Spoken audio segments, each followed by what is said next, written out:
Hallelujah. आइए ਆਪਾਂ प्रार्थना करके शुरू करांगे। पवित्र पवित्र सेना हुंदा यहोवा प्रभु परमेश्वर, राजा हुंदा राजा, प्रभु हुंदा प्रभु, दया दा सागर, साडे उत्ते सदा दया करन वाला, रहम करन वाला प्रभु यीशु मसीह, असीं तेरा धन्नवाद करदे हां, तेरा शुक्रगुजार, तेरी महिमा, तेरी वडियाई असीं करदे हां प्रभु जी। आज दे सुंदर समां दे लई प्रभु जी, तूने साडे उत्ते जो दया किता, उस दया दे लई असीं धन्नवाद करदे हां प्रभु जी। इस नवे दिन सानू दिता प्रभु परमेश्वर, राजा असीं तेरा धन्नवाद करदे हां। इस समां नूं तुहाडे पवित्र हत्थां विच दिन्ने हां। जो भी गीत भजन गावे, जो भी वचन पढ़े, ओहदे राही तेरी नां दी महिमा होवे प्रभु जी। हर कमी नूं, हर तोड़ नूं यीशु मसीह तू दूर करना प्रभु जी। इस प्रार्थना दे विच जुड़न वाले हर एक नूं प्रभु जी सही समां ते जोड़ दे, ताकि प्रभु जी सारे रल के असीं तेरी नां दी महिमा करे अते तेरियां गल्लां नूं सिख के प्रभु जी उहदे अनुसार चलन वाले बने। तुहाडे पवित्र हत्थां विच असीं सब कुछ दे दिंदे हां। प्रार्थना प्रभु यीशु मसीह दे पवित्र नाम विच हो के मंगदे हां। आमीन आमीन। आइए अपने विचकार कमल नाल मिल के इस प्रार्थना दी अगवाई करने लई मैं बेनती करदी हां। हालेलुया। साਰਿਆਂ ਨੂੰ ਮੇਰੇ ਵੱਲੋਂ ਜੈ ਮਸੀਹ ਦੀ। ਆइए ਆਪਾਂ परमेश्वर ਦੀ महिमा ਦੇ ਲਈ ਭਜਨ ਗਾਵਾਂਗੇ। ਰੂ ਆਪਣੇ ਨੂੰ ਮੇਰੇ ਨਾਂ ਕਰ ਦੇ, ਮੇਰੇ ਨਾਂ ਕਰ ਦੇ, ਤੋ ਕੇ ਗੁਨਾਹਾਂ ਤੋਂ ਨਵਾਂ ਕਰ ਦੇ, ਨਵਾਂ कर दे। रू अपने नू मेरे ना कर दे, मेरे ना कर दे, तो के गुनाहां तो नवा कर दे, नवा कर दे। मेरियां खतावां मेरे सामने आ बैंदियां, तेरे वल वधण तो रोक दियां रहिंदियां। मेरियां खतावां मेरे सामने आ बैंदियां, तेरे वल वधण तो रोक दियां रहिंदियां।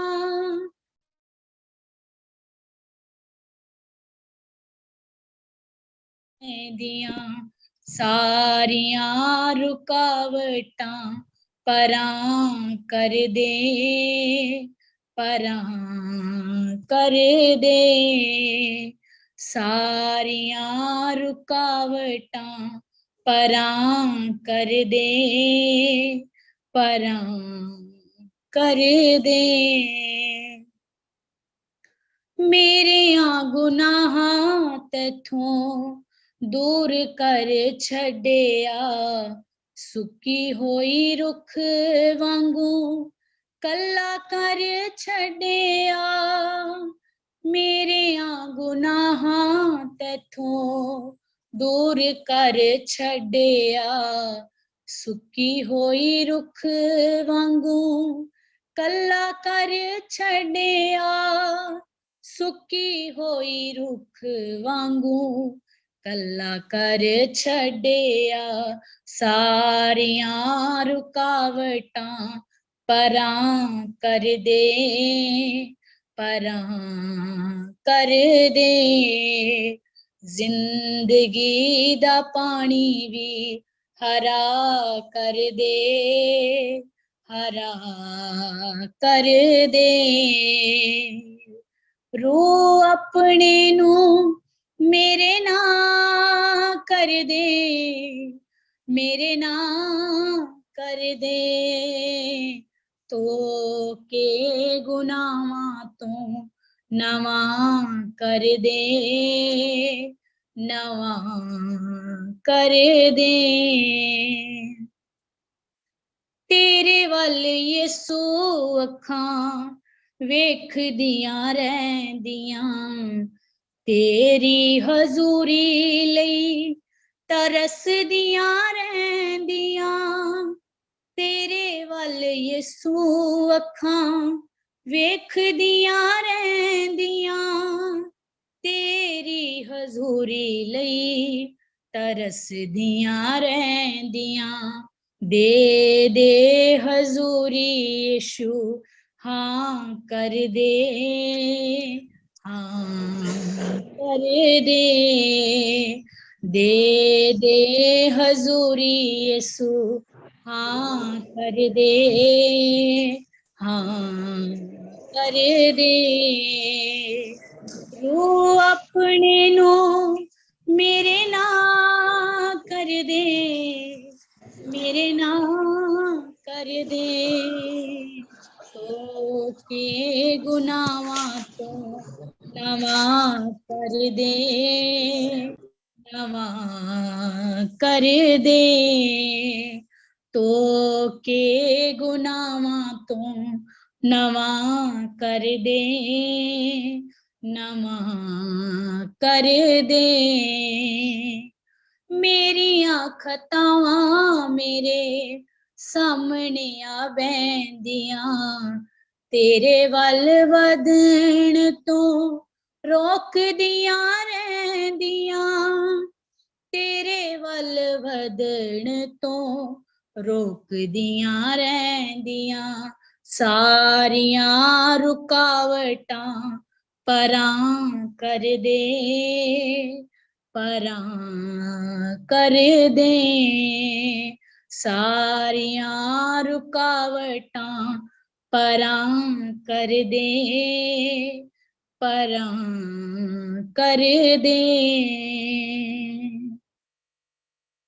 ਜ਼ਿੰਦਾ ਜ਼ਮੀਨ ਅਸਮਾਨ ਦੇ ਮਾਲਿਕ ਪ੍ਰਭੂ ਅਸੀਂ ਤੁਹਾਡਾ ਧੰਨਵਾਦ ਕਰਦੇ ਹਾਂ ਪ੍ਰਭੂ ਜੀ ਸੱਚਮੁੱਚ ਤੂੰ ਸਾਡਾ ਮਹਾਨ ਪਰਮੇਸ਼ਰ ਪ੍ਰਭੂ ਜੀ ਸਾਡੇ ਉੱਤੇ ਸਦਾ ਦਇਆ ਕਰਨ ਵਾਲਾ ਪਰਮੇਸ਼ਰ ਪ੍ਰਭੂ ਜੀ ਅੱਜ ਦੀ ਸਵੇਰ ਦੇ ਲਈ ਪ੍ਰਭੂ ਅਸੀਂ ਤੁਹਾਡਾ ਧੰਨਵਾਦ ਕਰਦੇ ਹਾਂ ਪ੍ਰਭੂ ਜੋ ਸਾਨੂੰ ਸਭਨਾਂ ਨੂੰ ਇਕੱਠਿਆਂ ਕੀਤਾ ਪ੍ਰਭੂ ਜੋ ਪ੍ਰਭੂ ਅਸੀਂ ਕੁਝ ਸਮਾਂ ਪ੍ਰਭੂ ਤੇਰੀ ਮਹਿਮਾ ਦੇ ਲਈ ਅਸੀਂ ਬਿਤਾ ਸਕੀਏ ਪਿਤਾ ਪਰਮੇਸ਼ਰ ਪ੍ਰਭੂ ਜੀ ਪ੍ਰਾਰਥਨਾ ਕਰਦੇ ਹਾਂ ਪਿਤਾ ਪਰਮੇਸ਼ਰ ਪ੍ਰਭੂ ਜੀ ਅਸੀਂ ਸਭ ਜਨ ਮਿਲ ਕੇ ਜੋ ਵੀ ਪ੍ਰਾਰਥਨਾ ਦੇ ਵਿੱਚ ਜੁੜੇ ਹਾਂ ਪਿਤਾ ਪਰਮੇਸ਼ਰ ਪ੍ਰਭੂ ਜੀ ਅਸੀਂ ਪ੍ਰਾਰਥਨਾ ਕਰਦੇ ਹਾਂ ਪ੍ਰਭੂ ਜੀ ਕਿ ਅਸੀਂ ਪ੍ਰਭੂ ਸਦਾ ਤੇਰੇ ਰੂਹ ਦੇ ਨਾਲ ਜੁੜੇ ਰਹੀਏ ਪਿਤਾ ਤੇਰਾ ਆਤਮਾ ਪ੍ਰਭੂ ਜੀ ਸਦਾ ਸਾਡੇ ਵਿੱਚ ਵਾਸ ਕਰੇ ਮੇਰੇ ਖੁਦਾਵੰਦ ਨਾਸਰੀ ਪ੍ਰਭੂ ਜੀ ਸਾਡੀਆਂ ਹਰ ਇੱਕ ਰੁਕਾਵਟਾਂ ਪ੍ਰਭੂ ਜੀ ਤੁਸੀਂ ਦੂਰ ਕਰੋ ਮੇਰੇ ਖੁਦਾਵੰਦ ਨਾਸਰੀ ਪ੍ਰਾਰਥਨਾ ਕਰਦੇ ਹਾਂ ਪ੍ਰਭੂ ਅੱਜ ਦੇ ਵਚਨ ਦੇ ਲਈ ਪ੍ਰਭੂ ਜੀ ਅੱਜ ਦਾ ਵਚਨ ਜੋ ਵੀ ਪ੍ਰਭੂ ਜੀ ਮੈਂ ਦੇਣ ਜਾ ਰਹੀ ਹਾਂ ਪ੍ਰਭੂ ਜੀ ਮੇਰੀ ਅਗਵਾਈ ਕਰ ਪ੍ਰਭੂ ਜੀ ਮੈਨੂੰ ਅਕਲ ਬੁੱਧੀ ਔਰ ਗਿਆਨ ਦੇ ਤਾਂ ਜੋ ਪ੍ਰਭੂ ਮੈਂ ਜੋ ਵੀ ਵਚਨ ਦੇਵਾਂ ਪ੍ਰਭੂ ਜੀ ਵਚਨ ਪ੍ਰਭੂ ਜੀ ਹਰ ਇੱਕ ਸੁਣਨ ਵਾਲੇ ਦੇ ਲਈ ਪ੍ਰਭੂ ਜੀ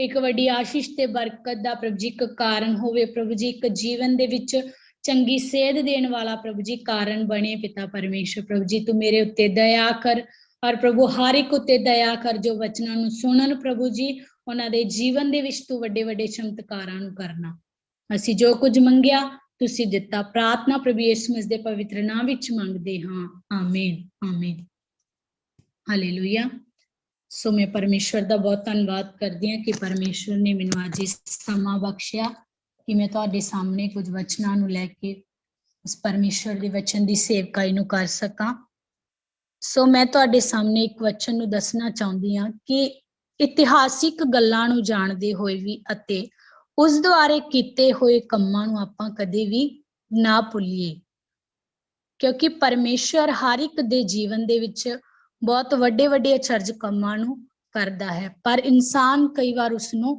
ਭੁੱਲ ਜਾਂਦਾ ਹੈ ਸੋ ਆਪਾਂ ਵਚਨ ਦੇ ਵਿੱਚ ਵੇਖਾਂਗੇ ਕੂਚ ਦੀ ਕਿਤਾਬ ਅਧਿਆਏ 15 16 17 ਤਿੰਨ ਅਧਿਆਏ ਦੇ ਵਿੱਚ ਮੈਂ ਤੁਹਾਡੇ ਲਈ ਕੁਝ ਵਚਨਾਂ ਨੂੰ ਪੜਾਂਗੀ ਕਿ ਪਰਮੇਸ਼ਰ ਕਿਸ ਪ੍ਰਕਾਰ ਆਪਣੇ ਲੋਕਾਂ ਦੇ ਵਿੱਚ ਪਰਮੇਸ਼ਰ ਵੱਡੇ ਵੱਡੇ ਅਚਰਜ ਕੰਮਾਂ ਨੂੰ ਕਰਦਾ ਹੈ ਪਰ ਲੋਕ ਉਸ ਨੂੰ ਕੀਆ ਨਹੀਂ ਸਮਝ ਪਾਉਂਦੇ ਔਰ ਉਸ ਨੂੰ ਕੀਆ ਭੁੱਲ ਜਾਂਦੇ ਨੇ ਤਾਂ ਜਿਸ ਪ੍ਰਕਾਰ ਅਸੀਂ ਵੇਖਦੇ ਹਾਂ ਕਿ ਪਰਮੇਸ਼ਰ ਦਾ ਜੋ ਦਾਸ ਸੀ ਮੂਸਾ ਪਰਮੇਸ਼ਰ ਨੇ ਉਸ ਨੂੰ ਅਗਵਾਈ ਕੀਤੀ ਕਿ ਤੂੰ ਮਿਸਰ ਦੇਸ਼ ਦੇ ਵਿੱਚੋਂ ਕੁਝ ਇਸਰਾਇਲੀ ਲੋਕਾਂ ਨੂੰ ਲੈ ਕੇ ਬਾਹਰ ਆ ਤਾਂ ਪਰਮੇਸ਼ਰ ਨੇ ਜਦੋਂ ਉਸ ਦੀ ਅਗਵਾਈ ਕੀਤੀ ਤਾਂ ਉਹਨਾਂ ਲੋਕਾਂ ਨੂੰ ਉਸ ਦੇਸ਼ ਦੇ ਵਿੱਚੋਂ ਮਿਸਰ ਦੇਸ਼ ਦੇ ਵਿੱਚੋਂ ਉਹਨਾਂ ਨੂੰ ਬਾਹਰ ਕੱਢ ਕੇ ਲੈ ਕੇ ਆਇਆ ਕਿਉਂਕਿ ਪਰਮੇਸ਼ਰ ਕੀ ਆ ਉਹਨਾਂ ਲੋਕਾਂ ਨੂੰ ਬਚਾਉਣਾ ਚਾਹੁੰਦਾ ਸੀ ਪਰਮੇਸ਼ਰ ਉਹਨਾਂ ਉੱਤੇ ਕੀ ਆ ਵੱਡੀ ਦਇਆ ਨੂੰ ਵਿਖਾਉਣਾ ਚਾਹੁੰਦਾ ਸੀ, ਪਰ ਉਹ ਲੋਕ ਸੀ ਜੋ ਉਹ ਪਰਮੇਸ਼ਰ ਨੂੰ ਨਹੀਂ ਸਮਝਦੇ ਸੀਗੇ।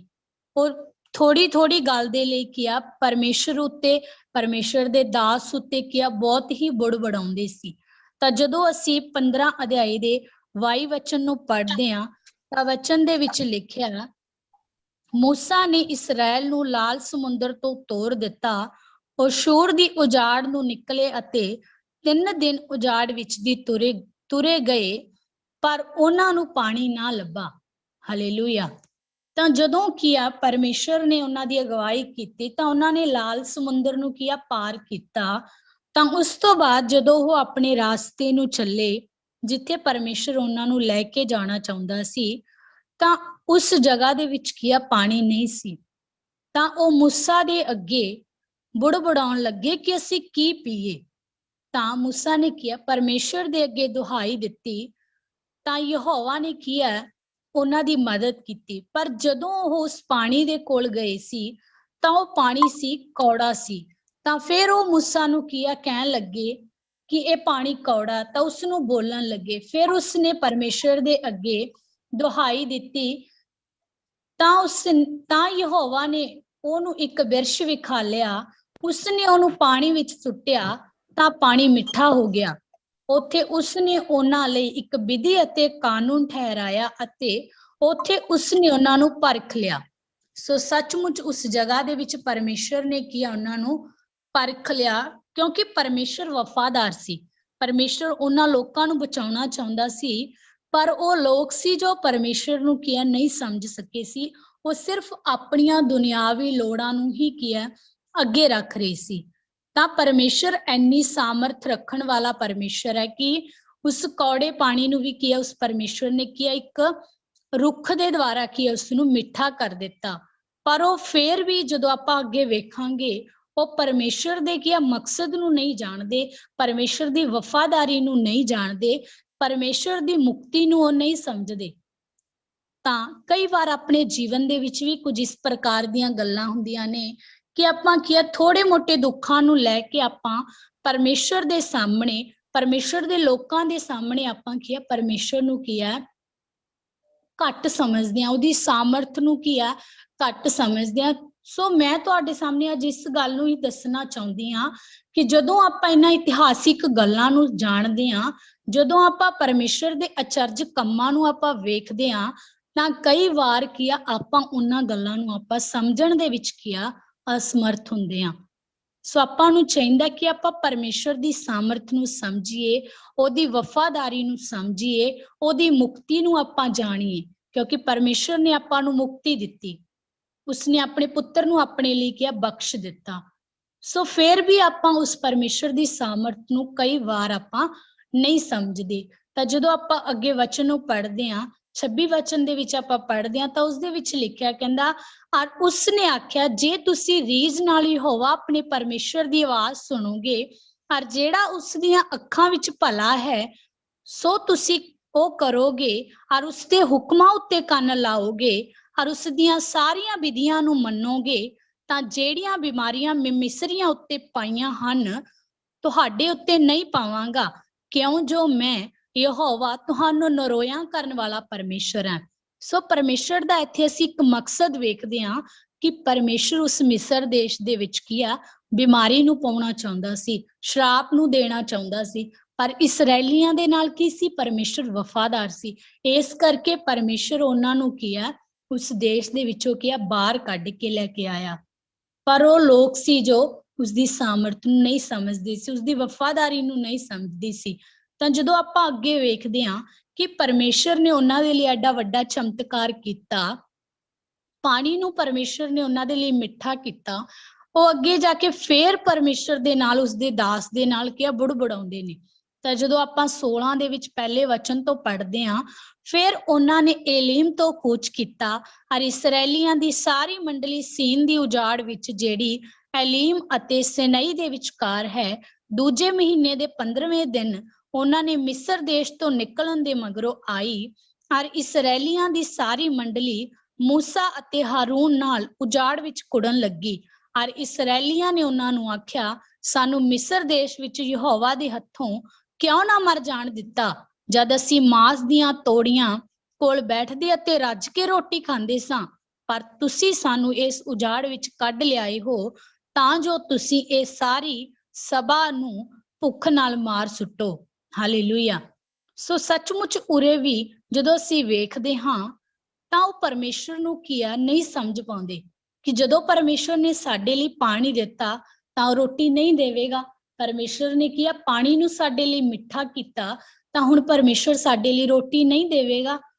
ਉਹ ਸੱਚਮੁੱਚ ਉਹਨਾਂ ਦੀ ਕੀ ਨਿਰਬੁੱਧੀ ਸੀ ਕਿ ਉਹ ਪਰਮੇਸ਼ਰ ਦੀ ਕੀ ਆ ਉਹਨਾਂ ਸਾਮਰਥ ਵਾਲੀਆਂ ਗੱਲਾਂ ਨੂੰ ਨਹੀਂ ਸਮਝ ਪਾਉਂਦੇ ਸੀ।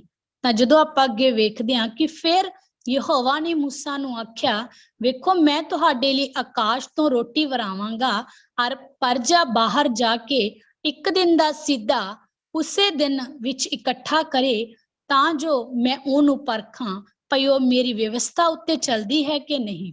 ਸੋ ਸੱਚਮੁੱਚ ਉਸ ਪਰਮੇਸ਼ਰ ਦੀ ਵਿਵਸਥਾ ਉੱਤੇ ਚੱਲਣਾ ਆਪਣੇ ਲਈ ਬਹੁਤ ਜ਼ਰੂਰੀ ਹੈ, ਕਿਉਂਕਿ ਪਰਮੇਸ਼ਰ ਆਪਾਂ ਨੂੰ ਹਰ ਵਾਰ ਪਰਖਦਾ ਹੈ। ਹਰ ਵਾਰ ਪਰਮੇਸ਼ਰ ਚਾਹੁੰਦਾ ਕਿ ਮੇਰੇ ਬੱਚੇ ਕਦੋਂ ਸੁਧਰਨਗੇ, ਪਰ ਕਈ ਵਾਰ ਆਪਾਂ ਉਸ ਪਰਮੇਸ਼ਰ ਦੇ ਸਨਮੁਖ ਸਿਰਫ ਆਪਣੀ ਮਰਜ਼ੀ ਕਰਦੇ ਹਾਂ, ਬਲਕਿ ਉਸ ਪਰਮੇਸ਼ਰ ਦੀ ਸਾਮਰਥ ਨੂੰ ਆਪਾਂ ਨਹੀਂ ਜਾਣਦੇ ਹਾਂ।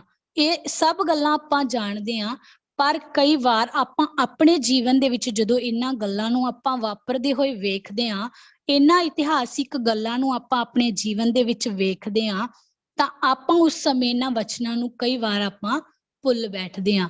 ਸੋ ਮੈਂ ਤੁਹਾਨੂੰ ਅੱਜ ਇਹੀ ਦੱਸਣਾ ਚਾਹੁੰਦੀ ਹਾਂ ਕਿ ਪਰਮੇਸ਼ਰ ਹਰ ਇੱਕ ਦੇ ਜੀਵਨ ਦੇ ਵਿੱਚ ਪਰਮੇਸ਼ਰ ਵੱਡੇ ਵੱਡੇ ਅਚਰਜ ਕੰਮਾਂ ਨੂੰ ਕਰਦਾ ਹੈ।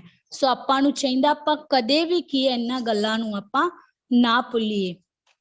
ਤਾਂ ਉਸ ਤੋਂ ਬਾਅਦ ਜਦੋਂ ਆਪਾਂ ਵੇਖਦੇ ਹਾਂ ਕਿ ਪਰਮੇਸ਼ਰ ਉਸ ਤੋਂ ਬਾਅਦ ਉਹਨਾਂ ਦੇ ਲਈ ਹੋਰ ਅਚਰਜ ਕੰਮ ਕਰਦਾ ਕਿ ਜਦੋਂ ਉਹ ਪਾਣੀ ਦੇ ਲਈ ਫੇਰ ਤਿਹਾਏ ਹੁੰਦੇ ਨੇ ਤਾਂ ਪਰਮੇਸ਼ਰ ਚਟਾਨ ਦੇ ਵਿੱਚੋਂ ਕੀ ਆ ਉਹਨਾਂ ਨੂੰ ਪਾਣੀ ਦੀ ਸੁਵਿਧਾ ਪਰਮੇਸ਼ਰ ਦਿੰਦਾ ਹੈ। ਸੋ ਉਹ ਲੋਕ ਸੀ ਜੋ ਪਰਮੇਸ਼ਰ ਦੀ ਸਾਮਰਥ ਨੂੰ ਘੱਟ ਸਮਝਦੇ ਸੀ, ਪਰਮੇਸ਼ਰ ਦੇ ਉਹਨਾਂ ਅਚਰਜ ਕੰਮਾਂ ਨੂੰ ਕੀ ਆ ਨਹੀਂ ਸਮਝ ਪਾਉਂਦੇ ਸੀ। ਇਸ ਕਰਕੇ ਕੀ ਆ ਉਹ ਮੂਸਾ ਪਰਮੇਸ਼ਰ ਦੇ ਦਾਸ ਨੂੰ ਕੀ ਆ ਵਾਰ-ਵਾਰ ਕੀ ਆ ਉਹਦੇ ਵਿਰੁੱਧ ਕੀ ਆ ਬੁੜਬੁੜਾਉਂਦੇ ਸੀ ਕਿ ਸਾਡੇ ਲਈ ਚੰਗਾ ਸੀ ਅਸੀਂ ਉੱਥੇ ਹੀ ਮਰ ਜਾਂਦੇ।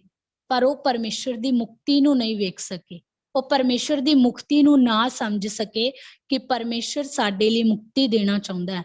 ਪਰਮੇਸ਼ਰ ਚਾਹੁੰਦਾ ਤਾਂ ਪਰਮੇਸ਼ਰ ਨੂੰ ਕੀ ਜ਼ਰੂਰਤ ਸੀ ਕਿ ਉਹ ਉਹਨਾਂ ਦੇ ਲਈ ਐਡੇ ਵੱਡੇ ਅਚਰਜ ਕੰਮਾਂ ਨੂੰ ਕਰਦਾ। ਪਰ ਆਪਣਾ ਪਰਮੇਸ਼ਰ ਜੋ ਹੈ ਹਰ ਇੱਕ ਦੇ ਨਾਲ ਵਫਾਦਾਰ ਰਹਿੰਦਾ, ਆਪਣੇ ਲੋਕਾਂ ਦੇ ਨਾਲ ਸਦਾ ਉਹ ਪਰਮੇਸ਼ਰ ਜੋ ਹੈ ਵਫਾਦਾਰ ਰਹਿੰਦਾ। ਸੋ ਆਪਾਂ ਇਸ ਪ੍ਰਕਾਰ ਕੀ ਆ ਆਪਣੇ ਜੀਵਨ ਦੇ ਵਿੱਚ ਆਪਾਂ ਉਸ ਪਰਮੇਸ਼ਰ ਦੇ ਕੀਤੇ ਹੋਏ ਉਹਨਾਂ ਅਚਰਜ ਕੰਮਾਂ ਨੂੰ ਆਪਾਂ ਕਦੇ ਵੀ ਨਾ ਭੁੱਲੀਏ, ਬਲਕਿ ਸਦਾ ਉਹਨਾਂ ਕੰਮਾਂ ਦਾ ਆਪਾਂ ਕੀ ਆ ਵਰਣਨ ਕਰੀਏ, ਕਿਉਂਕਿ ਪਰਮੇਸ਼ਰ ਜੋ ਹੈ ਸਦਾ ਪ੍ਰਬੰਧ ਕਰਨ ਵਾਲਾ ਪਰਮੇਸ਼ਰ ਹੈ। ਆਪਣੇ ਲਈ ਸਦਾ ਪਰਮੇਸ਼ਰ ਚੰਗਾ ਪ੍ਰਬੰਧ ਕਰਦਾ ਹੈ। ਪਰਮੇਸ਼ਰ ਕਦੇ ਵੀ ਆਪਣੇ ਲਈ ਸਾਰਨ ਵਾਲਾ ਪਰਮੇਸ਼ਰ ਨਹੀਂ ਹੈ ਕਿ ਚਲੋ ਮੈਂ ਇਹਨਾਂ ਦੇ ਲਈ ਕੁਝ ਸਾਰਨ ਜੋਗਾ ਹੀ ਕੰਮ ਕਰਾਂ। ਪਰ ਜਦੋਂ ਆਪਾਂ ਪਰਮੇਸ਼ਰ ਦੇ ਲਈ ਵੇਖਦੇ ਹਾਂ ਕਿ ਪਰਮੇਸ਼ਰ ਆਕਾਸ਼ ਤੋਂ ਉਹਨਾਂ ਦੇ ਲਈ ਸਵਰਗੀ ਮੰਨਾ ਵਰਾਉਂਦਾ ਕਿ ਮੇਰੇ ਲੋਕ ਰੱਜ ਕੇ ਖਾਣ, ਪਰ ਉੱਥੇ ਵੀ ਜਦੋਂ ਆਪਾਂ ਲੋਕਾਂ ਨੂੰ ਵੇਖਦੇ ਹਾਂ ਤਾਂ ਉਹ ਕੀ ਆ ਲਾਲਚ ਦੇ ਵਿੱਚ ਆਉਂਦੇ ਨੇ ਕਿ ਸ਼ਾਇਦ ਅੱਜ ਦਿੱਤਾ ਕੀ ਪਤਾ ਅੱਗੇ ਸਾਡੇ ਲਈ ਮਿਲੇਗਾ ਕਿ ਨਹੀਂ। ਉਹ ਪਰਮੇਸ਼ਰ ਦੀ ਉਸ ਸਮੇਂ ਵੀ ਵਫਾਦਾਰੀ ਨੂੰ ਨਹੀਂ ਸਮਝਦੇ। ਸੋ ਆਪਾਂ ਨੂੰ ਚਾਹੀਦਾ ਕਿ ਆਪਾਂ ਉਸ ਪਰਮੇਸ਼ਰ ਦੀ ਵਫਾਦਾਰੀ ਨੂੰ ਆਪਾਂ ਸਮਝੀਏ ਕਿ ਪਰਮੇਸ਼ਰ ਸਾਡੇ ਨਾਲ ਕਿਵੇਂ ਵਫਾਦਾਰ ਰਹਿੰਦਾ। ਤਾਂ ਆਪਾਂ ਨੂੰ ਚਾਹੀਦਾ ਕਿ ਆਪਾਂ ਉਸਦੇ ਅਚਰਜ ਕੰਮਾਂ ਦਾ ਵਰਣਨ ਕਰਕੇ ਆਪਾਂ ਵੀ ਉਸਦੇ ਦੁਆਰਾ ਕੀਤੀ ਵਫਾਦਾਰੀ ਨੂੰ ਆਪਾਂ ਨਿਭਾਈਏ, ਉਸ ਉੱਤੇ ਵਿਸ਼ਵਾਸ ਕਰੀਏ, ਉਸਦੀ ਸਾਮਰਥ ਨੂੰ ਆਪਾਂ ਕਦੇ ਵੀ ਘੱਟ ਨਾ ਸਮਝੀਏ, ਸਦਾ ਉਸ ਪਰਮੇਸ਼ਰ ਦੇ ਦੁਆਰਾ ਮਿਲੀਆਂ ਬਰਕਤਾਂ ਦੀ ਆਪਾਂ ਕੀ ਕਦਰ ਕਰੀਏ, ਨਾ ਕਿ ਉਸ ਮਿਲੇ ਹੋਏ ਬਰਕਤ ਨੂੰ ਆਪਾਂ ਕੀ ਤੁੱਛ ਜਾਣੀਏ। ਕਿਉਂਕਿ ਉਹਨਾਂ ਨੇ ਵੀ ਕਿਹਾ ਜਦੋਂ ਪਰਮੇਸ਼ਰ ਨੇ ਉਹਨਾਂ ਨੂੰ ਸਭ ਕੁਝ ਦਿੱਤਾ ਤਾਂ ਉਹਨਾਂ ਨੇ ਉਸਦੀ ਕਦਰ ਨਹੀਂ ਕੀਤੀ। ਤਾਂ ਆਪਾਂ ਨੂੰ ਵੀ ਚਾਹੀਦਾ ਕਿ ਆਪਾਂ ਉਸ ਪਰਮੇਸ਼ਰ ਦੇ ਦੁਆਰਾ ਮਿਲੀਆਂ ਬਰਕਤਾਂ ਦੀ ਕੀ ਆਪਾਂ ਕਦਰ ਕਰੀਏ, ਕਿਉਂਕਿ ਪਰਮੇਸ਼ਰ ਦੇ ਨਿਗਾਹ ਦੇ ਵਿੱਚ ਕੀ ਹੈ ਅਸੀਂ ਜੋ ਹੈ ਅਨਮੁੱਲ ਦਾਤਾ ਹਾਂ, ਕਿਉਂਕਿ ਉਹ ਪਰਮੇਸ਼ਰ ਨੇ ਕੀਆ ਆਪਣੇ ਨਾਲ ਇੰਨੀ ਵਫਾਦਾਰੀ ਨਿਭਾਈ ਕਿ ਉਸਨੇ ਆਪਣੇ ਇਕਲੌਤੇ ਪੁੱਤਰ ਨੂੰ ਵੀ ਆਪਣੇ ਲਈ ਕੀਆ ਬਖਸ਼ ਦਿੱਤਾ, ਤਾਂ ਜੋ ਮੇਰੇ ਲੋਕ ਨੇ ਜੋ ਕਦੇ ਵੀ ਕੀਆ ਪਾਪ ਦੇ ਵਿੱਚ ਨਾ ਰਹਿਣ, ਕਦੇ ਵੀ ਬੁਰਾਈ ਦੇ ਵਿੱਚ ਨਾ ਰਹਿਣ। ਪਰਮੇਸ਼ਰ ਨੇ ਆਪਣੇ ਪੁੱਤਰ ਦਾ ਲਹੂ ਆਪਣੇ ਲਈ ਬਹਾ ਦਿੱਤਾ। ਸੋ ਫਿਰ ਕਿਉਂ ਨਾ ਆਪਾਂ ਵੀ ਉਸ ਪਰਮੇਸ਼ਰ ਦੇ ਸਨਮੁਖ ਆਪਾਂ ਵਫਾਦਾਰ ਰਹਿ ਕੇ ਉਹਦੇ ਕੰਮਾਂ ਨੂੰ ਕੀ ਆਪਾਂ ਸਦਾ ਚੇਤੇ ਰੱਖੀਏ ਉਹਦੇ ਦੁਆਰਾ ਕੀਤੇ ਕੰਮਾਂ ਦਾ ਆਪਾਂ ਕੀ ਆ ਵਰਣਨ ਕਰੀਏ, ਵਿਚਾਰ ਕਰੀਏ, ਉਸ ਪਰਮੇਸ਼ਰ ਦੀ ਸਾਮਰਥ ਦੇ ਉੱਤੇ ਆਪਾਂ ਵਿਸ਼ਵਾਸ ਕਰੀਏ, ਉਸ ਪਰਮੇਸ਼ਰ ਵਰਗੇ ਵਫਾਦਾਰ ਬਣ ਕੇ ਆਪਾਂ ਉਸਦੇ ਉਪਕਾਰਾਂ ਨੂੰ ਚੇਤੇ ਰੱਖੀਏ ਤੇ ਸਦਾ ਉਸਦਾ ਧੰਨਵਾਦ ਕਰੀਏ। ਸੋ ਮਸੀਹ ਜੀਵਨ ਦੇ ਵਿੱਚ ਆਪਣੇ ਲਈ ਇੱਕ ਨਿਰਣਾ ਹੋਣਾ ਚਾਹੀਦਾ, ਇੱਕ ਮਕਸਦ ਹੋਣਾ ਚਾਹੀਦਾ ਕਿ ਆਪਾਂ ਸਦਾ ਉਸ ਪਰਮੇਸ਼ਰ ਦੇ ਕੀਤੇ ਹੋਏ ਕੰਮਾਂ ਨੂੰ ਆਪਾਂ ਲੋਕਾਂ ਦੇ ਵਿੱਚ ਜਾ ਕੇ ਆਪਾਂ ਵਰਣਨ ਕਰੀਏ, ਕਿਉਂਕਿ ਹਰ ਇੱਕ ਦੇ ਜੀਵਨ ਦੇ ਵਿੱਚ ਪਰਮੇਸ਼ਰ ਦਾ ਕੁਝ ਮਕਸਦ ਹੈ। ਹਰ ਇੱਕ ਦੇ ਜੀਵਨ ਦੇ ਵਿੱਚ ਪਰਮੇਸ਼ਰ ਕੁਝ ਨਾ ਕੁਝ ਮਕਸਦ ਨੂੰ ਕੀ ਰੱਖਦਾ ਹੈ ਕਿ ਮੇਰੇ ਲੋਕਾਂ ਦੇ ਜੀਵਨ ਦੇ ਵਿੱਚ ਮੈਂ ਕਿਸ ਗੱਲ ਨੂੰ ਲੈ ਕੇ ਉਹਨਾਂ ਨੂੰ ਮਹਾਨ ਬਣਾਵਾਂ, ਉਹਨਾਂ ਦੇ ਜੀਵਨ ਨੂੰ ਚਲਾਵਾਂ। ਸੋ ਪ੍ਰਭੂ ਦੇ ਪਿਆਰਿਓ, ਮੈਂ ਤੁਹਾਡੇ ਲਈ ਇਹੀ ਦੱਸਣਾ ਚਾਹੁੰਦੀ ਹਾਂ ਕਿ ਜਿਹੜੀ ਗੱਲ ਨੂੰ ਪਰਮੇਸ਼ਰ ਨੇ ਤੁਹਾਡੇ ਜੀਵਨ ਦੇ ਵਿੱਚ ਕੀਤਾ, ਜਿਹੜੇ ਕੰਮ ਨੂੰ ਪਰਮੇਸ਼ਰ ਨੇ ਤੁਹਾਡੇ ਜੀਵਨ ਦੇ ਵਿੱਚ ਕੀਤਾ, ਜਿਹੜੇ ਉਪਕਾਰ ਨੂੰ ਪਰਮੇਸ਼ਰ ਨੇ ਤੁਹਾਡੇ ਲਈ ਕੀਤਾ, ਤੁਸੀਂ ਉਸ ਉਪਕਾਰ ਨੂੰ ਸਦਾ ਉਸ ਪਰਮੇਸ਼ਰ ਦੇ ਸਨਮੁਖ ਚੇਤੇ ਰੱਖੋ ਔਰ ਉਸ ਪਰਮੇਸ਼ਰ ਦੀ ਉਸਤਤ ਦੇ ਵਿੱਚ ਤੁਸੀਂ ਸਦਾ ਬਣੇ ਰਹੋ, ਕਿਉਂਕਿ ਪਰਮੇਸ਼ਰ ਨੇ ਆਪਾਂ ਨੂੰ ਬਣਾਇਆ ਇਸ ਲਈ ਹੈ ਜੋ ਆਪਾਂ ਉਹਦੀ ਉਸਤਤ ਦਾ ਕੀ ਹੈ ਵਰਣਨ ਕਰੀਏ।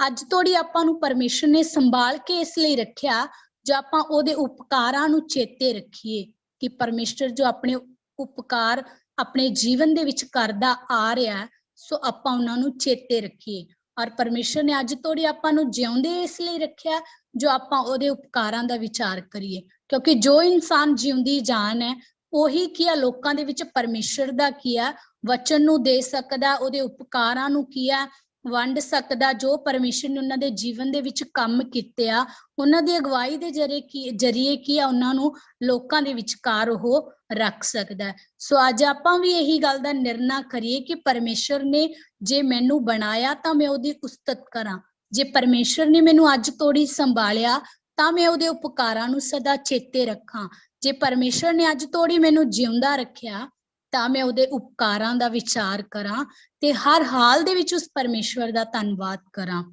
ਤਾਂ ਆਪਾਂ ਅੱਜ ਇਸ ਵਚਨ ਦੇ ਵਿੱਚੋਂ ਇਹੀ ਸਿੱਖ ਰਹੇ ਹਾਂ ਕਿ ਪਰਮੇਸ਼ਰ ਦੀ ਮਰਜ਼ੀ ਨੂੰ ਜਾਣ ਕੇ ਆਪਾਂ ਉਸ ਪਰਮੇਸ਼ਰ ਦੇ ਸਨਮੁਖ ਆਪਾਂ ਉਸ ਗੱਲਾਂ ਨੂੰ ਆਪਾਂ ਲੋਕਾਂ ਦੇ ਵਿੱਚ ਦੱਸੀਏ ਜੋ ਪਰਮੇਸ਼ਰ ਚਾਹੁੰਦਾ ਕਿ ਮੇਰੇ ਲੋਕਾਂ ਨੂੰ ਮੈਂ ਇਸ ਲਈ ਸਿਰਜਿਆ, ਇਸ ਲਈ ਮੈਂ ਇਹਨਾਂ ਦੀ ਰਚਨਾ ਕੀਤੀ ਆ ਕਿ ਮੇਰੇ ਲੋਕ ਮੇਰੇ ਵਿਵਸਥਾ ਉੱਤੇ ਚੱਲਣ।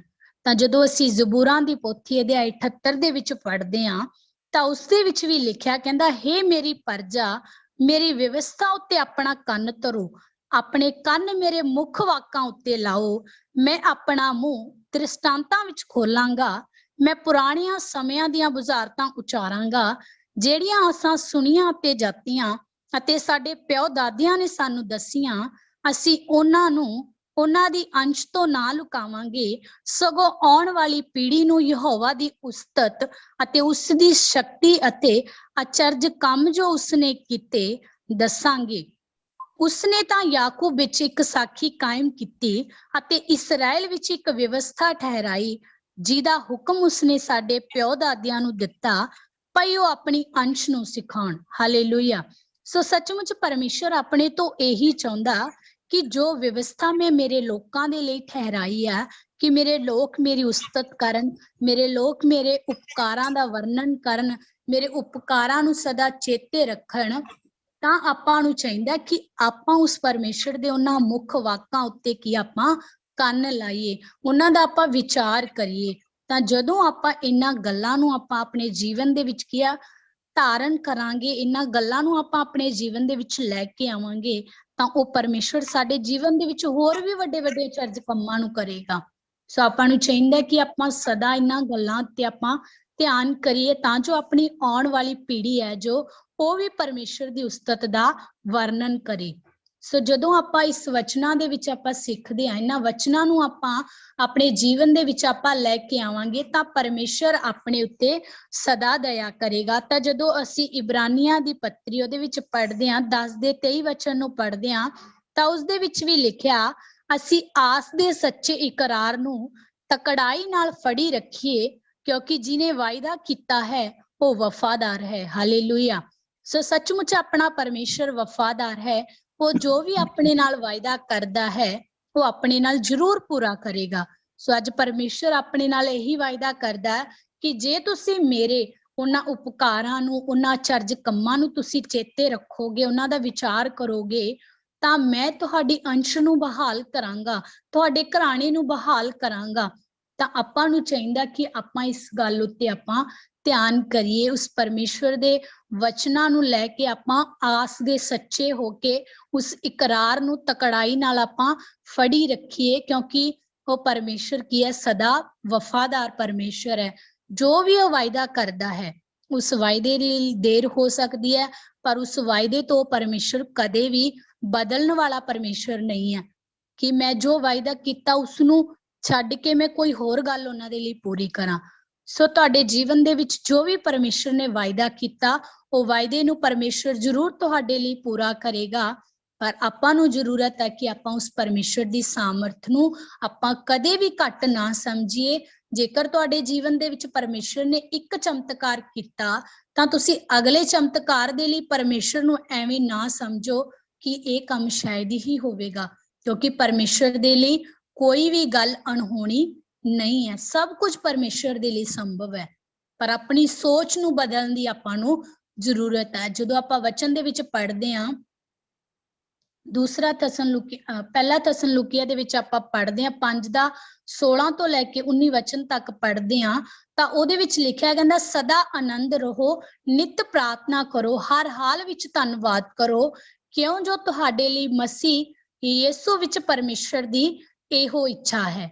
ਸੋ ਪਰਮੇਸ਼ਰ ਆਪਣੇ ਤੋਂ ਇਹੀ ਇੱਛਾ ਰੱਖਦਾ ਹੈ ਕਿ ਆਪਾਂ ਸਦਾ ਉਸ ਪਰਮੇਸ਼ਵਰ ਦਾ ਧੰਨਵਾਦ ਕਰੀਏ, ਸਦਾ ਉਹਦੇ ਉਪਕਾਰਾਂ ਨੂੰ ਚੇਤੇ ਰੱਖੀਏ, ਸਦਾ ਉਹਨਾਂ ਦਾ ਵਰਣਨ ਕਰੀਏ, ਸਦਾ ਉਸ ਪਰਮੇਸ਼ਰ ਦੇ ਕੀਤੇ ਅਚਰਜ ਕੰਮਾਂ ਨੂੰ ਲੋਕਾਂ ਦੇ ਵਿੱਚ ਜਾ ਕੇ ਆਪਾਂ ਦੱਸੀਏ। ਤਾਂ ਜਦੋਂ ਆਪਾਂ ਆਪਣੇ ਜੀਵਨ ਦੇ ਵਿੱਚ ਇਹਨਾਂ ਗੱਲਾਂ ਨੂੰ ਆਪਾਂ ਸਾਂਭ ਕੇ ਰੱਖਾਂਗੇ, ਇਹਨਾਂ ਗੱਲਾਂ ਨੂੰ ਆਪਾਂ ਲੋਕਾਂ ਦੇ ਵਿੱਚ ਦੱਸਾਂਗੇ, ਲੋਕਾਂ ਨੂੰ ਤਸੱਲੀ ਦੇਵਾਂਗੇ।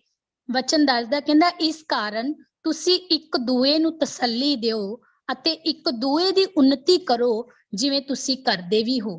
ਕਈ ਵਾਰ ਆਪਾਂ ਕਰਦੇ ਹਾਂ, ਕਈ ਵਾਰ ਆਪਾਂ ਨਹੀਂ ਕਰਦੇ ਹਾਂ। ਸੋ ਆਪਾਂ ਨੂੰ ਚਾਹੀਦਾ ਕਿ ਆਪਾਂ ਇਹਨਾਂ ਗੱਲਾਂ ਦੇ ਜ਼ਰੀਏ ਜੋ ਪਰਮੇਸ਼ਰ ਨੇ ਤੁਹਾਡੇ ਜੀਵਨ ਦੇ ਵਿੱਚ ਮੁਕਤੀ ਦਿੱਤੀ ਆ, ਉਸ ਮੁਕਤੀ ਨੂੰ ਲੈ ਕੇ ਤੁਸੀਂ ਹੋਰਾਂ ਦੇ ਵਿੱਚ ਉਸ ਗੱਲ ਦਾ ਕੀ ਆ ਧਿਆਨ ਕਰੋ, ਹੋਰਾਂ ਨੂੰ ਉਸ ਦੇ ਦੁਆਰਾ ਕੀ ਆ ਤਸੱਲੀ ਦੇਵੋ, ਕਿਉਂਕਿ ਸੰਸਾਰ ਦੇ ਵਿੱਚ ਇੱਕ ਦੂਸਰੇ ਨੂੰ ਤਸੱਲੀ ਦੇਣ ਦੇ ਲਈ ਪਰਮੇਸ਼ਰ ਨੇ ਆਪਾਂ ਨੂੰ ਠਹਿਰਾਇਆ ਹੈ। ਸੋ ਮੈਂ ਆਸ ਕਰਦੀ ਹਾਂ ਕਿ ਤੁਸੀਂ ਇਸ ਵਚਨ ਨੂੰ ਜ਼ਰੂਰ ਤੁਸੀਂ ਸੁਣ ਰਹੇ ਹੋ, ਧਿਆਨ ਕੀਤਾ, ਔਰ ਮੈਂ ਪਰਮੇਸ਼ਰ ਦਾ ਧੰਨਵਾਦ ਕਰਦੀ ਹਾਂ ਕਿ ਪਰਮੇਸ਼ਰ ਨੇ ਮੈਨੂੰ ਇਸ ਵਚਨ ਨੂੰ ਦੇਣ ਦੇ ਲਾਇਕ ਤੁਹਾਡੇ ਸਭਨਾਂ ਦੇ ਸਨਮੁਖ ਰੱਖਿਆ। ਸੋ ਮੈਂ ਇਹੀ ਉਮੀਦ ਕਰਦੀ ਹਾਂ ਕਿ ਤੁਸੀਂ ਸਦਾ ਉਸ ਪਰਮੇਸ਼ਰ ਦੇ ਉਪਕਾਰਾਂ ਨੂੰ ਚੇਤੇ ਰੱਖੋ, ਸਦਾ ਉਸ ਪਰਮੇਸ਼ਰ ਦੇ ਦੁਆਰਾ ਕੀਤੇ ਉਹਨਾਂ ਅਚਰਜ ਕੰਮਾਂ ਨੂੰ, ਉਹਨਾਂ ਇਤਿਹਾਸਿਕ ਗੱਲਾਂ ਨੂੰ ਜਾਣਦੇ ਹੋਏ ਵੀ ਉਸ ਪਰਮੇਸ਼ਰ ਦੀ ਸਾਮਰਥ ਨੂੰ ਤੁਸੀਂ ਘੱਟ ਨਾ ਸਮਝੋ। ਸਦਾ ਉਸ ਪਰਮੇਸ਼ਰ ਦੀ ਉਸਤਤ ਕਰੋ, ਸਦਾ ਉਸ ਪਰਮੇਸ਼ਰ ਉੱਤੇ ਵਿਸ਼ਵਾਸ ਰੱਖੋ। ਸੋ ਆਈਏ ਆਪਾਂ ਪ੍ਰਾਰਥਨਾ ਕਰਾਂਗੇ ਅੱਜ ਦੇ ਇਸ ਵਚਨ ਦੇ ਲਈ ਜੋ ਵੀ ਪਰਮੇਸ਼ਰ ਨੇ ਆਪਾਂ ਨੂੰ ਦਿੱਤਾ, ਆਪਾਂ ਸਦਾ ਉਸ ਵਚਨਾਂ ਨੂੰ ਆਪਾਂ ਆਪਣੇ ਜੀਵਨ ਦੇ ਵਿੱਚ ਚੇਤੇ ਰੱਖੀਏ। ਜ਼ਿੰਦਾ ਜ਼ਮੀਨ ਅਸਮਾਨ ਦੇ ਮਾਲਿਕ ਪ੍ਰਭੂ ਜੀ, ਅਸੀਂ ਤੁਹਾਡਾ ਧੰਨਵਾਦ ਕਰਦੇ ਹਾਂ ਪ੍ਰਭੂ ਜੀ। ਸੱਚਮੁੱਚ ਤੂੰ ਸਾਡਾ ਵਫਾਦਾਰ ਪਰਮੇਸ਼ਰ ਹੈ ਪ੍ਰਭੂ ਜੀ। ਤੂੰ ਸਦਾ ਸਾਡੇ ਪ੍ਰਭੂ ਜੀ ਉਹਨਾਂ ਗੱਲਾਂ ਨੂੰ ਪ੍ਰਭੂ ਜੀ ਕਰਦਾ ਜੋ ਪ੍ਰਭੂ ਅਸੀਂ ਕਦੇ ਨਹੀਂ ਵੀ ਸੋਚ ਸਕਦੇ ਹਾਂ ਪ੍ਰਭੂ ਜੀ, ਪਰ ਫਿਰ ਵੀ ਪ੍ਰਭੂ ਜੀ ਅਸੀਂ ਉਹਨਾਂ ਅਚਰਜ ਕੰਮਾਂ ਨੂੰ ਵੇਖਦੇ ਹੋਏ ਵੀ ਪ੍ਰਭੂ ਜੀ ਅਸੀਂ ਕਈ ਵਾਰ ਪ੍ਰਭੂ ਜੀ ਤੇਰੀ ਸਾਮਰਥ ਨੂੰ ਅਸੀਂ ਘੱਟ ਸਮਝਦੇ ਹਾਂ ਪ੍ਰਭੂ ਜੀ। ਤੂੰ ਸਾਡੇ ਉੱਤੇ ਦਇਆ ਕਰ ਪ੍ਰਭੂ। ਜਿਨ੍ਹਾਂ ਨੇ ਵੀ ਇਹ ਵਚਨ ਸੁਣਿਆ ਪ੍ਰਭੂ ਜੀ, ਉਹਨਾਂ ਸਭਨਾਂ ਦੇ ਜੀਵਨ ਦੇ ਵਿੱਚ ਪ੍ਰਭੂ ਜੀ ਤੂੰ ਵੱਡੇ ਵੱਡੇ ਅਚਰਜ ਕੰਮਾਂ ਨੂੰ ਕਰ ਪ੍ਰਭੂ ਜੀ। ਉਹਨਾਂ ਨੂੰ ਇਹ ਬਖਸ਼ ਦੇ ਕਿ ਉਹ ਸਦਾ ਤੇਰੇ ਉੱਤੇ ਵਿਸ਼ਵਾਸ ਰੱਖਣ, ਸਦਾ ਪ੍ਰਭੂ ਤੇਰੇ ਉੱਤੇ ਭਰੋਸਾ ਰੱਖਣ। ਪ੍ਰਭੂ ਤੂੰ ਕਿਰਪਾ ਕਰ, ਦਇਆ ਕਰ ਪ੍ਰਭੂ ਜੀ। ਹਰ ਇੱਕ ਨੂੰ ਸੰਭਾਲ, ਹਰ ਇੱਕ ਦੇ ਜੀਵਨ ਦੇ ਵਿੱਚ ਵੱਡੇ ਵੱਡੇ ਚਮਤਕਾਰਾਂ ਨੂੰ ਕਰ। ਜੋ ਕੁਝ ਮੰਗਿਆ ਤੁਸੀਂ ਦਿੱਤਾ। ਪ੍ਰਾਰਥਨਾ ਪ੍ਰਭੂ ਯਿਸੂ ਮਸੀਹ ਦੇ ਪਵਿੱਤਰ ਨਾਮ ਵਿੱਚ ਮੰਗਦੇ ਹਾਂ, ਆਮੀਨ।